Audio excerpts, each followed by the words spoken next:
So ang Ginoo nagpadayon diya sa pag-remind ka nato labi na gyud ini nga sitwasyon, ini kamatayon, nagpahinumdum ka nato adunay kamatayon, adunay ko tayo padulngan dito sa pikas ng kinabuhi. Usa mga kaigsunan atong liguno na atong pagtuo ato kaniya bisan pa man kasi mudangat sa atong kinabuhi. Usalig kita kaniya ug labaw sa tanan maningkamot puta natong masubay ang mga kasubuan kay gipasunod ka nato sa atong trabaho nga magagaw. So mga kaigsunan, alang sa atong dugang pagpamalando, mamalandong ta, paminaw ta, kinigiandam ngawin, aron kini makahatag ko gabay ugay diya sa atong kasatagsa kagugalitan.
Daghang kayong salamat sa pagpaminaw sa mong awit alang sa itong dugang pagpamalando. Palihog manindog. Ang makagagahong nga mahan atong Dios, ibanhaw kang Kristo iya anak gikan sa kamatayon. Uban sa tumang pagsalig atong pangayoon kaniya, ngayang luwason ang tanang katawhan. Buhi man o mga patay, sa matag pag-ampo mingon kita, Ginoo dungga ang among pag-ampo. Ginoo dungga ang among pag-ampo. Alang kang madadi, kinsa diha sa bunya gigasahan sa saad sa kinabuhing tunay, nga siya pagadawaton na uban sa pundok sa santos sa langit. Ginoo sa imong kaluoy. Alang sa among mga igsuon, nga miikaon sa lawas ni Kristo, ang pan sa kinabuhi, pagabanhawon sa katapusang adlaw. Ginoo sa imong kaluoy. Alang sa atong mga paryente ug mga kahigalaan nga mipanaw na ning kalibutan, makadawat unta sa mga ganti nga gitagana alang sa mga matarong. Ginoo sa imong kaluoy. Alang sa tanang nangamatay diha sa paglaom, nga sa pagkabanhaw nga sila makakita ug makasudong sa dagway sa Ginoo. Ginoo sa imong kaluoy. Alang sa pamilya ug mga kahigalaan sa atong igsuon nga si Madadi, hupayon sila sa atong Ginoo kinsa mihilak sa kamatayon sa iyang higala nga si Lazaro. Ginoo sa imong kaluoy.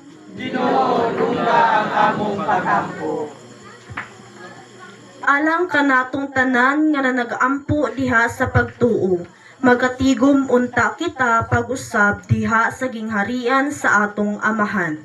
Ginoo sa imong kaluoy. Diha sa ilong, magampo kita alang sa atong personal nga katuyuan.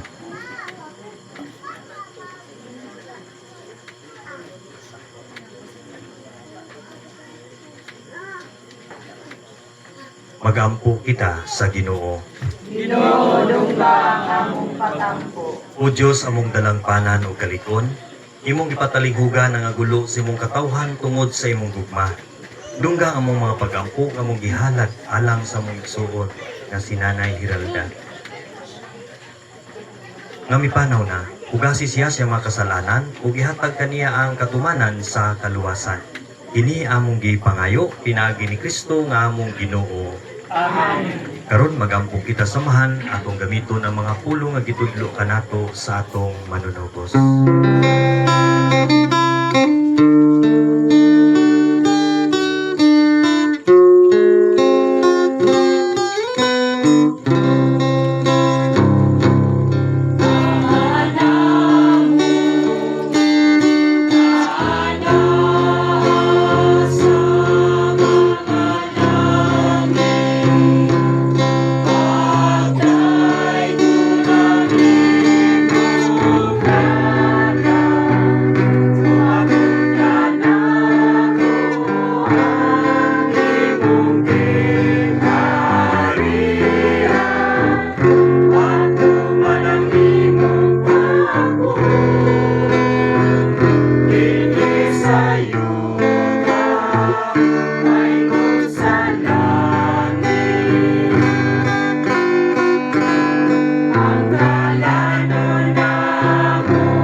atong ipakita ang timaan sa itong panaginig sunay. Yes, kalinaw.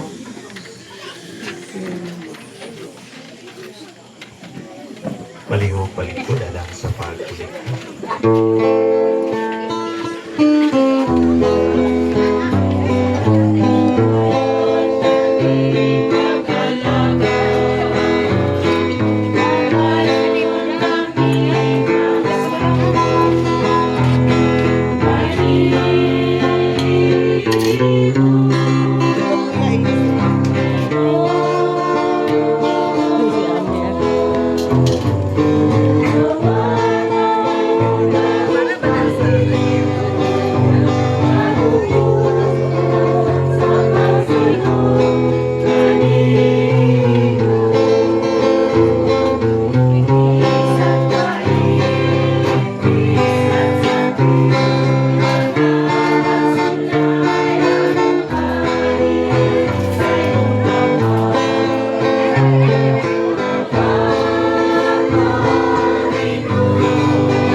Okay, before siguro ang katapusan, akong gihatag sa pamilya.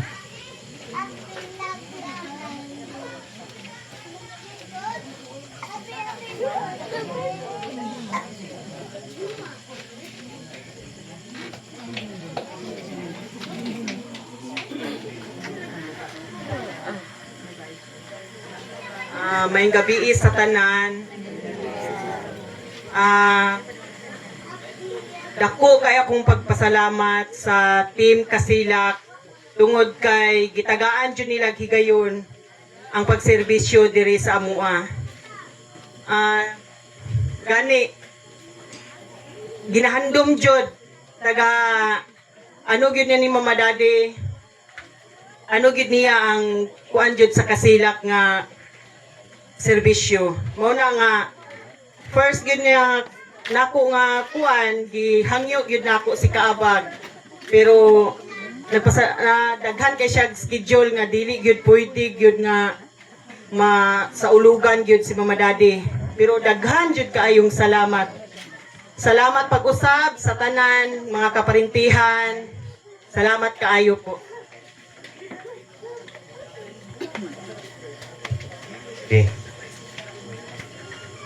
Sa pag-chat ni Jinjin sa kuha, ni ko nga Jin, susludi di kay Jin, kay kuhan magkaroon ka ng renewal ba? Ya, anak ko nga. Sige lang, di lang ko promise, kay ako sang ikuan akong kuhan, team. Pag-iwan ako sa among choir, okay man. Ako po din agad, di ko nga. Sige, karoon lang tang Bernice. Kay murag, kuhan ba, kanang murag kuhan ko sa kuhang schedule. So, kung buntag-buntag may mag-service diri nga anang itikit. Ay lang, ya. Ano lang gabi. Kulang ikuan akong time para isod ko kayo mo promise pa. So, pag-chat na ko ya, kung i-chin kay karong kuan 9 sa gabi kuan ko kalad may mga pagampo. So, muna ko dahil kayong salamat no, labi na gyud sa itungdan. Adin dili lang ang pagsalig kundi ang kanabitawng ang relasyon mo na pinaka-importante. Kung sa man ang atong kuan wala tay maayong relasyon sa mga isa. Kulang mo kaingon ko nga okay lang akong lawas sa walay problema. Ina bahin gid ang time serbisyo panginabuhi man kuan ba ilang ingon nga sige tag panginabuhi nya dili mo ta mo kuan sa serbisyo diya sa Ginoo. So kuna ko dahil kayong salamat mo promise mo kuan lang pugo nga sa lubong lang siguro may mo balik. Okay, di na makaya sa akong schedule. So siguro sila kung last time pwede man ini atong kuan quiet requestion ninyo lain po na kapag papanas walay problema. Wala ba'y problema no? Okay. Kasi bunot na ko ba? Sige. So palihog manindog padayon ta. Pagampo kita. Inong Hesus among manunugos, ibutan mo ang paghalad sa imong kaugalingon ngadto sa kamatayon, aron ang tanan maluwas ug makalabang gikan sa kamatayon ngadto sa kinabuhi. Nangalyuko kami kanimo, Ginoo, upaya ang mga nagsubok karon ug sa puanga diya sa imong mahigugmaong bukton ang among igsuon kasi nanay Hiralda. Kay ikaw lamang ang santos ug ikaw mismo ang kaluoy. Pinaagi sa imong kamatayon, gibuksan mo alang kanamo ang ganghaan sa kinabuhi. Ginoo, pasaylua si Nanay Hiralda sa iyang mga kasalanan. Ug ihatag kaniya ang kalipay, kahayag ug kalinaw diha sa imong mahimayaong gingharian. Kini among gipangayo pinagi ni Kristo nga among Ginoo. Amen. Ug karon atong itukyan ang atong igsuon sa atong labaw nga makagagaho.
Pahulay nga dayon ihatag ng Nanay Hiralda o Ginoo ang atong tubag o ang kahayag nga walay pagkapalong ipananag kaniya.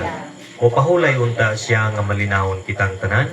Amen. Hinaot nga iyang kalag, ug ang kalag sa tanang nangamatay, pinasikat sa kaluoy sa Dios, o pahulay nga malinawon hangtod sa kahangturan. Amen. Hinaot unta nga ang gugma sa Dios, ug ang kalinaw sa tong Ginoong Hesukristo. Manalangin, ug muhupay kanato, ug sa dakong kaabhog, upahit sa matagluha sa atong mga mata.